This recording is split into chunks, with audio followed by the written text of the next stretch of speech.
whatever it took to do to go racing. I had first-class equipment all the time. I was broke, but I had first-class equipment. I made it to every race. I went overseas and raced, and I was going to do it 100%, and that's what I did. There we go. They got the green flag, and away they go. Uh-oh. Kruger and Essaff had to bump start their machine. I guess they had a dead engine, but they're going to start off dead last. And going into the first turn is going to be Wilson. Now, the passengers on the left-hand side, is that an advantage on this course? Not really. It used to be an advantage one way or the other, but these days, with the wide gumball tires and the traction they're getting, and if the chassis are set up properly, it's not really that much of an advantage anymore.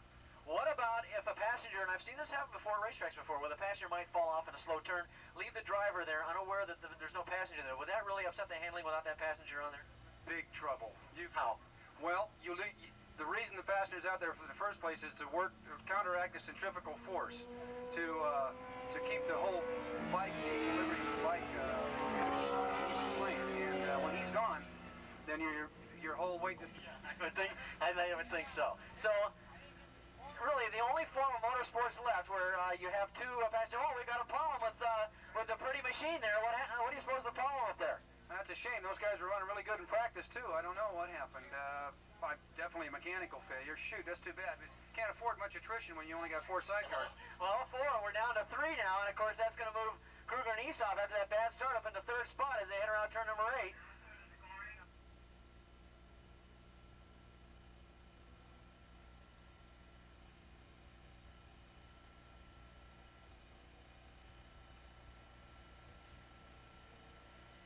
Okay, here they come out of turn number 9. It'll be lap number 1. 1 lap down, 5 laps to go. Oh, we've got quite a tussle there for 2nd spot. Kruger, Essaff and Kruger starting to come back into it. Now, this race for 2nd place is interesting because you got experience of Kruger and Essaff, and then you got the horsepower behind them. That's the old Calvert outfit that's got the TZ750 in it with Mike Herron racing, but Mike and Eric don't have the experience together. I wouldn't be a bit surprised if Essaff was to catch up to that first place machine, because Essaff can play catch up better than anybody I know. Those guys have really got the experience. All right, so Larry, what do we got? We got Kawasaki, Yamaha. Is that how it works right now? Right. Okay. Two 4-strokes and a 2-stroke. All right, and it looks like after that poor start, as we mentioned, the 3-time AMA national champion now starting to carve his way up through, well, he got 3rd spot easily enough. It was handed to him. 2nd spot he's passed, and now he's going after the leader as they go up the hill for the 1st time, or the 2nd time.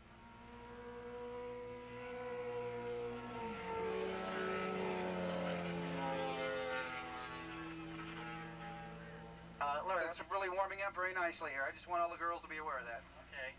Of course, you know, the girls, they want equal rights now. You know, if they have a topless or a wet t-shirt contest, they're going to want to have us do an underwear contest. No problem. Okay, here we go down the back straightaway, and all 3 of them tied together like a string.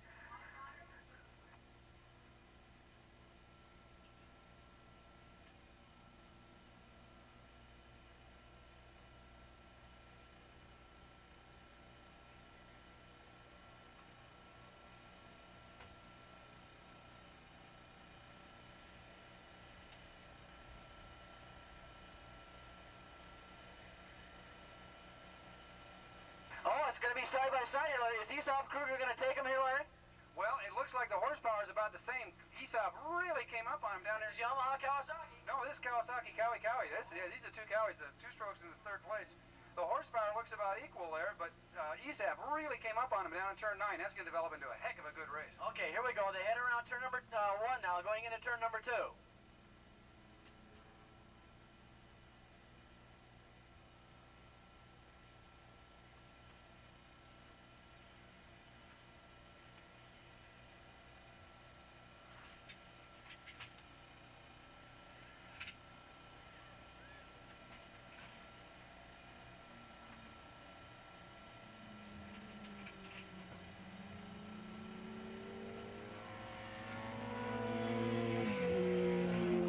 Bike number 954. We need bike number 950, please. Bike number 954 with his tech slip. We need bike number 954 and his tech slip to go to scoring right after this race plays. All right, where are we? We're halfway through the race, and now Essaff, who got the poor start, is now in the lead. As they crest the hill and go down that back straightaway, there may be still some fight in that. That's the slow machine, right? You're right. In fact, it looks like 2nd place about ready to take over the lead. They're both on Kawasaki's, yet the horsepower is different. Why, Larry? Well, tuning tricks could be gearing, it's hard to say. Whoa, and there goes on the inside. Nice move by Phil Wilson on the inside of Essaff. Now, Wilson's no slouch. He's been racing for a couple of years now. Oh, he's been racing. Like I say, he's a veteran of racing in New Zealand, and now he's been racing for a couple of years in the U.S. And he was telling me, now Essaff got him coming out of 9. Boy, what a race this is turning out to be. Oh, they're dead even coming down here now.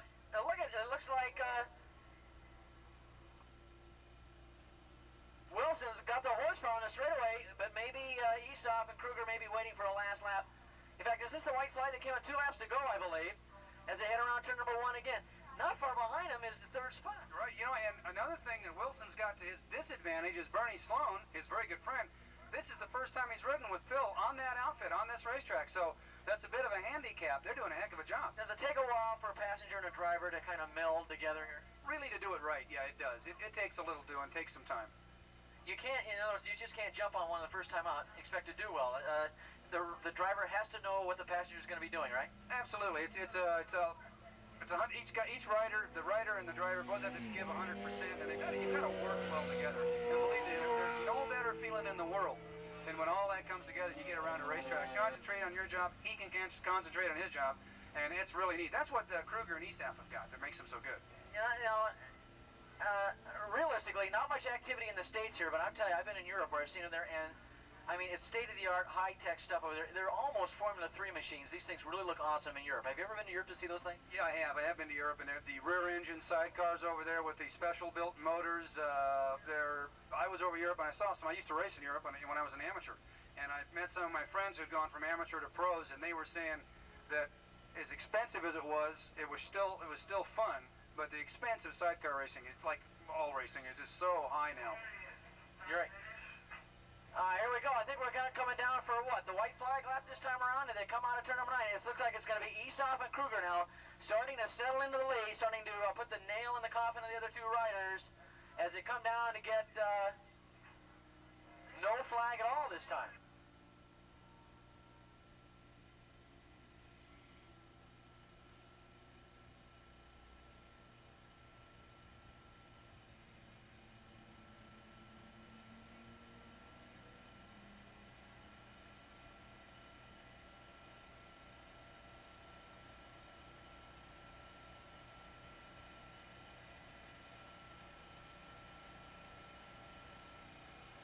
Can we have Lee Shirts to the tower, please? Lee Shirts to the announcer's tower for a phone call. Lee Shirts to the tower for a phone call. Wilson and Sloan here, Larry, look like the last lap. They're closing in. It seems like they're gaining ground over here in 2, and Essaff is picking up a bunch down in 8 and 9. So handling, right? Yeah. Well, handling. Sloan in the last few laps has been. Wilson and Sloan have been able to pull in the difference on the back straightaway. So I'll take a look here. Oh, that's a pretty big, good-sized gap there. Yeah, he did open it up there when it started coming down the hill. And it looks like Essaff and Kruger are on their way. Oh, I don't know. Look at 2nd place now as they go down the back straightaway, really hauling in your 3-time AMA national champion. We could see a pass here, Larry. I hope so. This is neat. This gets the old blood fired up. I have to admit. Well, maybe I really ought to go back out there. That was going to be my next question, Larry. Maybe you should be out there. Well, that's why I enjoyed La Carrera so darn much. It was just so much fun to get back out in the outfit. I'm going to go back in the springtime. Mike Taylor and I are going to do it again in the springtime. Okay, coming down to get the checkered flag or the white flag this time. Looks like it's the white flag, so there's going to be 1 more lap to go. So there's still a possibility of Wilson and Sloan to catch your leaders with 2.5 miles to go. And look at the straightaway speed is definitely in the hands of Sloan and Wilson as they head into turn number 1. But it looks like it's around the turns is where they lose it.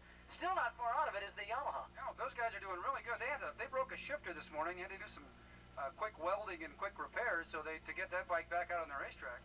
But they're still hanging in there with it. Okay, last lap. Around turn number 2 they go. It's still...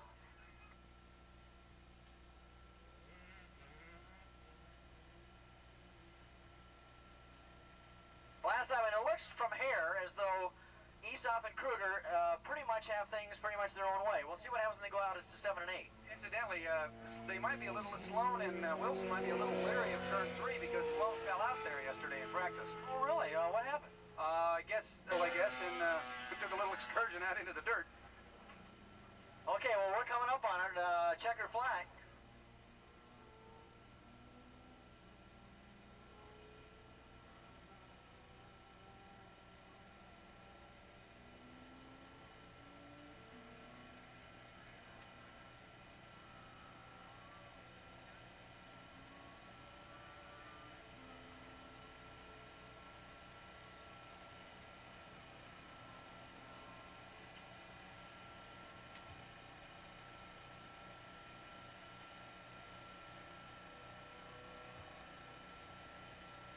Can we have 750 and open modified up to the pre-grid, please? But look at this, we got quite an exciting finish here, Larry. Are they going to do it? Woo! Side by side, almost. Let's see if Wilson can pull them up on the... Not quite.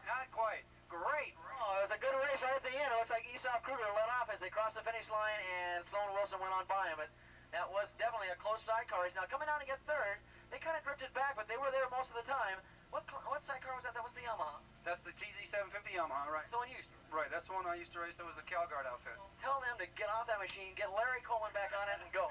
Okay, I'll do it. All right, nice having you up here, Larry, for the sidecar race.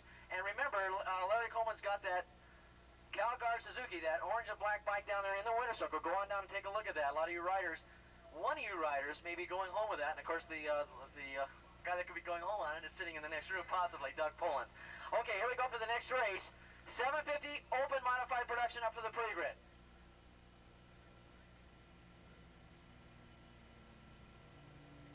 750 open modified production up to the pre-grid, please. Let's get those riders up to the